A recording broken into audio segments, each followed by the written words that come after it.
26 লাখ ভারতীয় চাকরি করে। হায় আল্লাহ, আমার খালি মনে হয় আমি যদি কোনোদিন কোনো মন্ত্রণালয় বা কোনো দেশ পরিচালনার দায়িত্ব পেতাম, আমি খালি মানুষের হৃদয় জয় করার জন্য। বঙ্গবন্ধুর নিজের আত্মজীবনী অনেক অনেক বেশি অসাধারণ। লজ্জায় মরে গেছি আমি।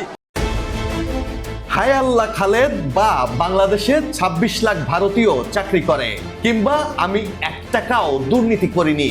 ডায়লগগুলো শুনলেই চোখের সামনে ভেসে ওঠে ফেরেশতা বেশি এক ভণ্ড ও প্রতারকের চেহারা।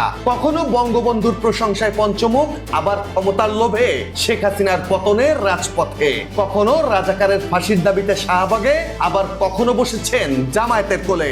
কখনো মুখে বেগম খালেদা জিয়ার প্রশংসা, আবার পেছনের দরজা দিয়ে জামায়াতকে ক্ষমতায় বসাতে মেতেছেন বিএনপির বিরুদ্ধে ষড়যন্ত্রে।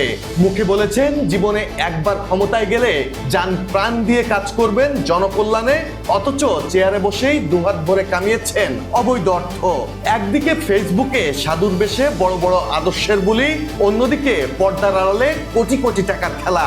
এই দ্বৈত চরিত্র নিয়েই এখন আলোচনার কেন্দ্রে সুধী মহাজন, ডক্টর ইউনূসের অন্তর্বর্তী সরকারের আইন উপদেষ্টা আসিফ নজরুল।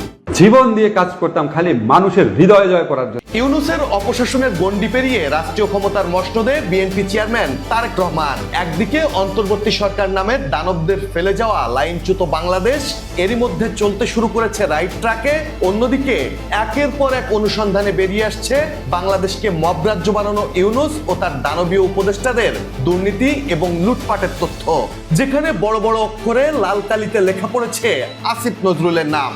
দেশের একটি শীর্ষ জাতীয় দৈনিক পত্রিকার অনুসন্ধান বলছে 1.5 বছরের অপশাসনে একাধিক মন্ত্রণালয়ের দায়িত্বে থেকে আসিফ নজরুল গড়ে তুলেছেন এক বিশাল দুর্নীতির নেটওয়ার্ক। দুহাতে লুটেছেন সরকারি অর্থ, ঘুষকে বানিয়েছেন নেশা।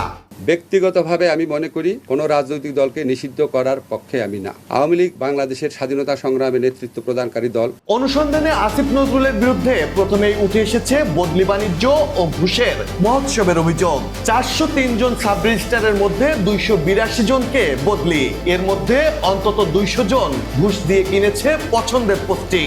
দাম জনপ্রতি 50 থেকে 60 লাখ, কোথাও কোথাও 10 কোটি টাকা পর্যন্ত নিয়েছেন আসিফ নজরুল।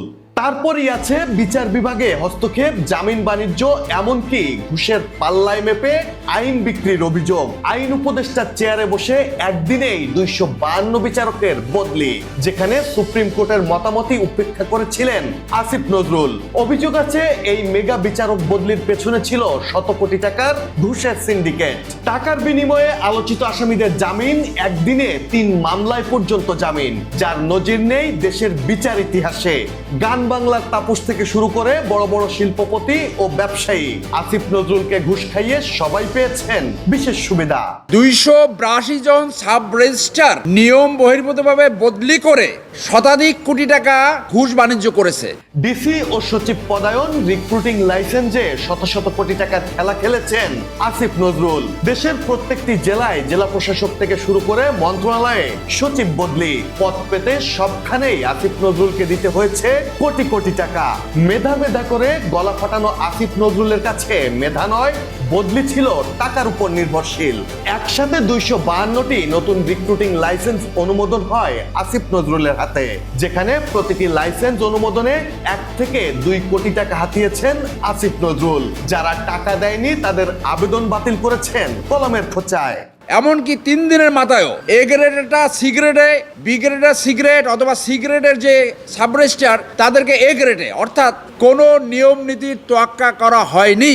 সততার মুখোশ পরে ক্ষমতার চেয়ার, তারপরই মুখোশের আড়ালে দুর্নীতির সাম্রাজ্য গড়ে তোলা আসিফ নজরুলের বিরুদ্ধে উঠে আসা এমন ভয়াবহ তথ্য এরই মধ্যে তোলপাড় শুরু করেছে দেশ জুড়ে। ইউনূস শাসনামলে দুর্নীতির বরপুত্র তবে কি ধরা পড়তে যাচ্ছে আইনের জালে? সে প্রশ্ন এখন সবখানে।